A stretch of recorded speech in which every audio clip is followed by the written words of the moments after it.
Hi there, I'm going to be making a shepherd's pie dinner tonight and I'm going to show you how to do it. This is a very easy traditional English recipe that we make in my family all the time and it's always super delicious and comforting and satisfying. We love it.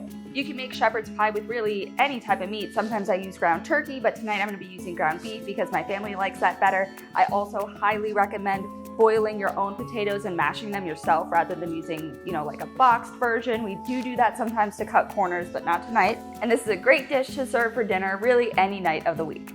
We're gonna start by oiling a big pan. We're gonna add a full chopped white onion and plenty of fresh chopped garlic. This is at least 5 or 6 cloves. Now that the onions are nice and opaque and the garlic is cooked through, we're going to add a little bit more than a pound, maybe 1.25 pounds of ground beef.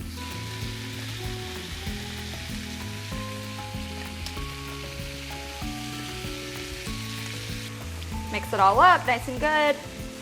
So depending on the type of meat that you're using in your shepherd's pie, it'll either be pretty fatty or lean. Since this is ground beef, it's a little fattier than I would like, so I'm gonna drain this fat so it's not too heavy on the palate.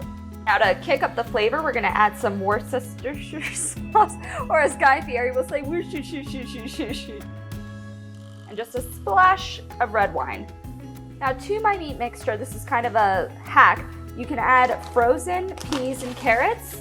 This is what kind of brightens up the dish. You get nice pops of peas in every bite that you take, and kind of the traditional part of shepherd's pie is that it's meat and potatoes and veggies all in one.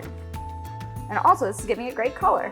So the sauces for the shepherd's pie are arguably one of the most important parts, and there's a big debate in my family on whether A1 sauce or Heinz 57 sauce is better as the flavoring agent for the shepherd's pie. I personally think A1 is better, but since I am cooking for my whole family, I'm going to use primarily Heinz 57, but I will sneak some A1 in there because that's my favorite flavor profile for this dish. That is sexual. Now adding in the A1, because I can't make shepherd's pie without it. I don't care what anybody says. And the sauces, despite being, very different, they go really well together. And plus, you don't want it to be too dry. You want the mixture to be kind of loose, wet. Okay, I'm gonna give it a taste.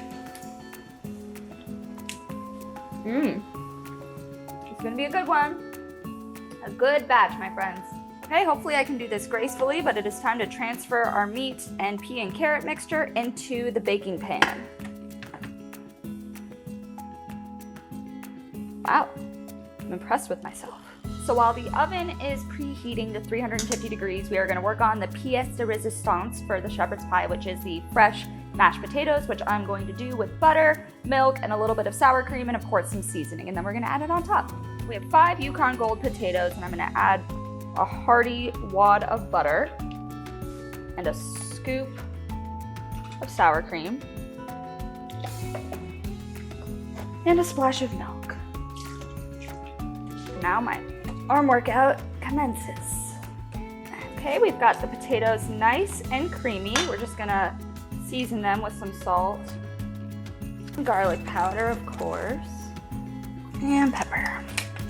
Okay, we're gonna take our luscious mashed potatoes and add them to the top of the meat mixture. Okay, now I'm gonna cover my masterpiece with some aluminum foil, and we're gonna bake it off mostly at 350 degrees in the oven for about 20 minutes, and then we're gonna remove the foil covering and brown it on a broil, which is like 500 degrees, super hot, to get the top nice and golden brown.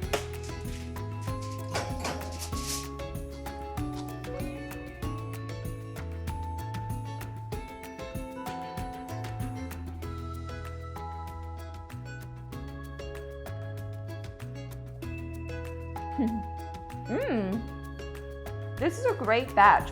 And honestly, another thing that I didn't mention was that this dish is so good for quarantine cooking because all the ingredients are relatively easy to acquire and there's nothing crazy in here, and it's also not very many ingredients, so this is a great dish to cook while you're stuck at home.